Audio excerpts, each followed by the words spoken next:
পুজোর মুখে বাজার দর আকাশ ছোঁয়া। দক্ষিণবঙ্গে বন্যার জেরে বিঘার পর বিঘা জমি জলের তলায়, নষ্ট হয়ে গিয়েছে ফসল। তার জেরে কাঁচা আনাজের দাম একেবারে আকাশ ছোঁয়া। বাজারে গেলেই পকেটে টান পড়ছে মধ্যবিত্তের। কাঁচা লঙ্কা আগে ছিল ৮০ থেকে ৯০ টাকা, এখন ২৪০ থেকে ২৫০ টাকা। পটল আগে ছিল ৪০ টাকা করে, এখন দাঁড়াচ্ছে ৮০ টাকা। অন্যদিকে বরবটি আগে ছিল ৪০ টাকা এবং এখন তা গিয়ে দাঁড়িয়েছে ১০০ টাকা কেজি প্রতি। ঢ্যাঁড়স আগে ছিল ২০ টাকা করে কেজি পিছু এবং এখন তা গিয়ে দাঁড়িয়েছে। পাশাপাশি আমরা দেখতে পাচ্ছি বেগুনের দাম আগে ছিল ৮০ টাকা, এখন তা হয়ে গিয়েছে ১০০ থেকে ১২০ টাকা। ঝিঙে আগে ছিল ৬০ টাকা, এখন ৮০ টাকায় দাঁড়িয়েছে। টমেটো আগে ছিল ৮০ টাকা, এখন তা ১২০ টাকায় দাঁড়িয়েছে। এই মুহূর্তে আমার সঙ্গে সরাসরি মানিকতলা বাজার থেকে রয়েছেন প্রতিনিধি সুস্মিত মজুমদার। সুস্মিত, আজ আনাজের কত কি দাম, কি জানাচ্ছেন বিক্রেতারা?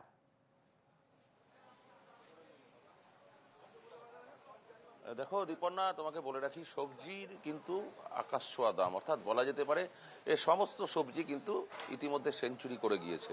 বেগুন থেকে শুরু করে কাঁচা লঙ্কা থেকে শুরু করে আদা, পেঁয়াজ, রসুন সমস্ত কিন্তু সেঞ্চুরি করে গিয়েছে। অর্থাৎ এই মুহূর্তে বাজারের পরিস্থিতি একদম আগুন বলা যেতে পারে।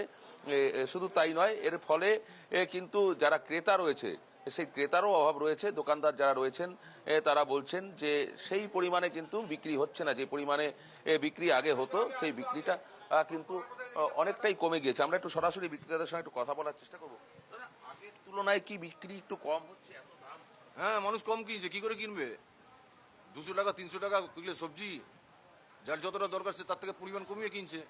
এই যে কাঁচা লঙ্কার দাম একদম এক্সট্রিম হয়ে গেছে, ২৫০ টাকা। কাঁচা লঙ্কার দাম প্রতিবারই বর্ষার সময় বাড়ে, 250 টাকা কেজি এখন হয়েছে। যারা 100 নিত তারা 50 নিচ্ছে, 10 টাকার লঙ্কা চাইছে। এই তো অবস্থা।